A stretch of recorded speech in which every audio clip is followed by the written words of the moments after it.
फरवरी 2022 में रूस ने यूक्रेन पर आक्रमण किया था और ये युद्ध अभी तक खत्म नहीं हुआ है।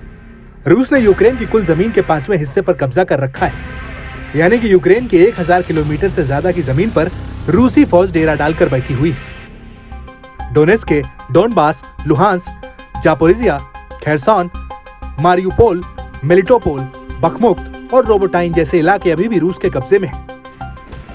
लेकिन रूस से अपने इलाके को आजाद कराने के लिए 4 जून 2023 को यूक्रेनी सेना ने जवाबी कार्रवाई शुरू की थी, जिसे काउंटर ऑफेंसिव का नाम दिया गया था। लेकिन यूक्रेन के राष्ट्रपति व्लादिमीर जेलेंस्की की गलत नीतियों की वजह से ये जवाबी कार्रवाई पूरी तरह से विफल हो गई और यूक्रेन रूस से सिर्फ कुछ ही वर्ग किलोमीटर जमीन आजाद कर पाया।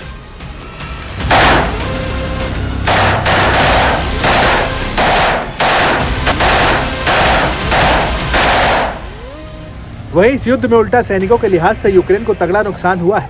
रूसी रक्षा मंत्रालय का कहना है कि जवाबी कार्रवाई में यूक्रेन के 1,25,000 से ज्यादा जवान और हजारों सैन्य उपकरण युद्ध की भेंट चढ़ गए और युद्ध की शुरुआत से लेकर अब तक यूक्रेन के 1.5 लाख से ज्यादा सैनिक मारे गए हैं।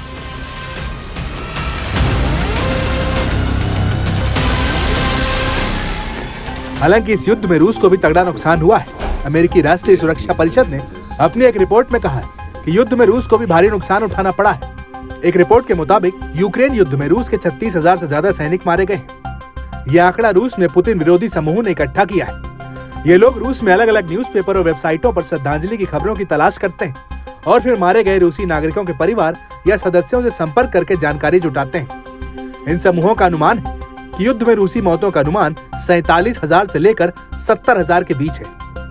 रूस में पुतिन विरोधी समूहों का कहना है कि रूसी कैदियों की संख्या भी कम हुई है। आंकड़ों के मुताबिक मौजूदा समय में 5,000 से कम रूसी यूक्रेन के पास है और 12,000 से कम यूक्रेनी कैदी सैनिक रूस के पास है। आपको यहाँ पर यह भी बता दें कि जब रूस को सैनिकों की किल्लत हुई तो उसने जेलों में बंद कैदियों को युद्ध में लड़ने के लिए भेजा था और इन कैदियों को ऑफर दिया गया था कि अगर वो फ्रंट लाइन पर 6 महीने तक डटे रहते हैं तो उन्हें माफी मिल जाएगी।